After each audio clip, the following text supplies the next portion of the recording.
আমি মুহাম্মদ কাঁদবো উম্মতি উম্মতি বলিয়া, আমার উম্মতেরা জাহান্নামের আগুনে জ্বলবে, আমি মুহাম্মদ সহ্য করতে পারবো না রে আয়েশা, কারণ আমি উম্মতের বড় পাগল হয়ে আছি।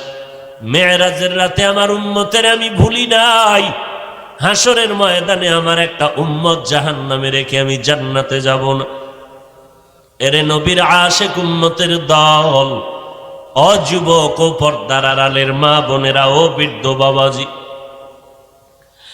আজ কোরআন হাদিস দিয়া পায় ধরে ধরে উলামায়ে কেরাম বয়ান করেন, আল্লাহওয়ালারা বয়ান করেন। দুই তিনজনে করলে বোঝা যায় মনে হয় যেন মিথ্যা বলেন।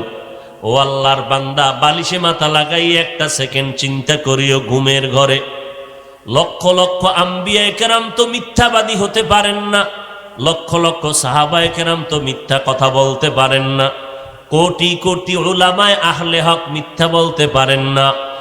আজও পর্যন্ত কোরআন ১৫০০ বছরের উপরে হয়ে গেল, কত বেঈমানরা ভুল বের করার অপচেষ্টা করলো, আজও পর্যন্ত ভুল বের করতে পারলো না। এটা এমন একটা কোরআন যার মধ্যে কোনো ভুল নেই। আল্লাহ চ্যালেঞ্জ দিয়ে দিলেন, ওই কোরআন এমন সত্য যে এই কোরআনে জাহান্নামের বয়ান আছে, জান্নাতের বয়ান আছে। কারা জান্নাতে যাবে কারা জাহান্নামে যাবে আল্লাহ তাও বয়ান করে বলেছেন।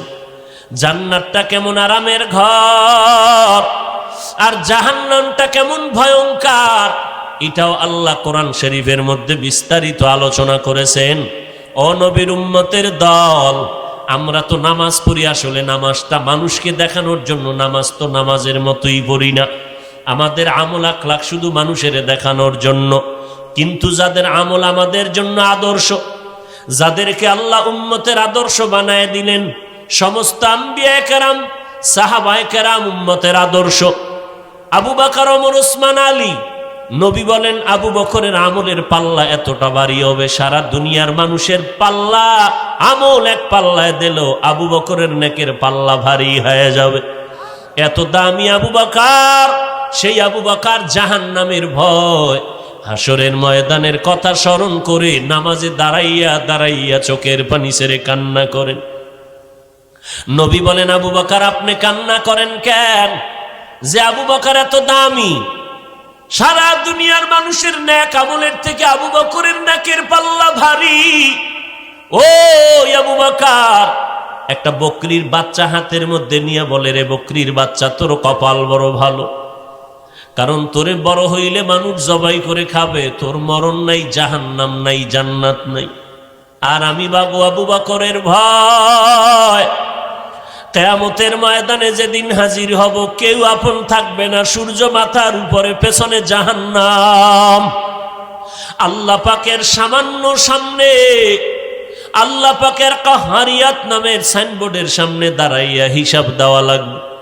ওই সময় আল্লাহ যদি বলে, আবু বকর এত নেয়ামত আমি দান করলাম, আমার এই নেয়ামতের শুকর আদায়ার্থে কি করেছো? ও আল্লাহ, নামাজ পড়েছি, রোজা রাখেছি, পর্দা করছি, হালাল খেয়েছি রে আল্লাহ। আল্লাহ যদি বলে, আবু বকর তোমার কোনো আমল আমার পছন্দ হয় নাই, ওই সময় আল্লাহ অর্ডার করবে, রে জাহান্নামের ফিরিস্তা, এই বান্দার হাতে পায়ে হ্যান্ডকাপ লাগাইয়া জাহান্নামের দিকে নিয়ে যাও। ওই সময় আমি আবু বকরের কি উপায় হবে এই ভয়, আমি চোখের পানি ছেড়ে কান্না করতেছি। ও আল্লাহর গোলাম, এখনো সময় আছে তওবা করার। আল্লাহ বলেন এখনো যদি পারো হাসরের ময়দানে দাঁড়ানোর ভয়ে যদি তওবা করে গুনাহ থেকে নিজেরে বাঁচাও। মনে মনে আল্লাহকে ডাকো আর বলো, হে মালিক, আজকে চোখের সামনে কোরআনওয়ালাদের এত সম্মান, দুশ্মনের মাঝেও তো আমরা কেন পেছনে আছি?